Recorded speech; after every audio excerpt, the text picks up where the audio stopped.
Let me tell you today about a delightful concept in gardening, a Shakespeare garden. So, what is a Shakespeare garden? Well, a Shakespeare garden is a themed garden in which some or all of the 175 plants mentioned by the bard are grown. It is a style that's usually found in English speaking countries, particularly the UK and United States.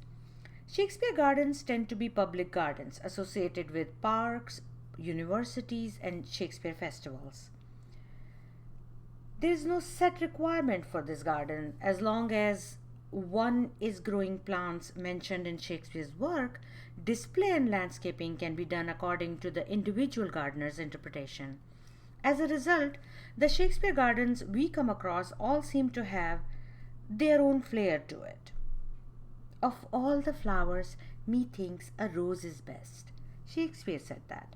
And truly, he mentions roses more than any other flowers, though he also mentions violets quite a few times in his writings. They seem to be his go to choices to form a comparison, everything from beauty, passage of time, and virtue to even vagaries of human nature.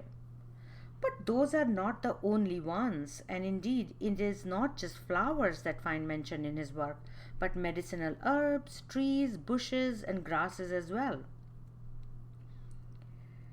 Sadie Stein in Paris Review observes that Shakespeare gardens can refer to one of the few things. Some, like Central Parks, are planted with the different flora mentioned in all Shakespeare work, such as rosemary, pansies, and red and white roses. Others, like the Folger Shakespeare Library's Elizabethan garden, are landscaped after the formal fashions of his lifetime. Still others, such as that of Pittsburgh's Mellon Park, they are devoted to herbs and medicinal plantings. Many have quotations, some rely on the memories of the visitor or only wish to transport them. At the Anne Hathaway cottage near Stratford upon Avon, you can sit in the arboretum and listen to recordings of several of his sonnets. Usually, the Shakespeare gardens seem to have some common features like signs near the plants with quotations on them.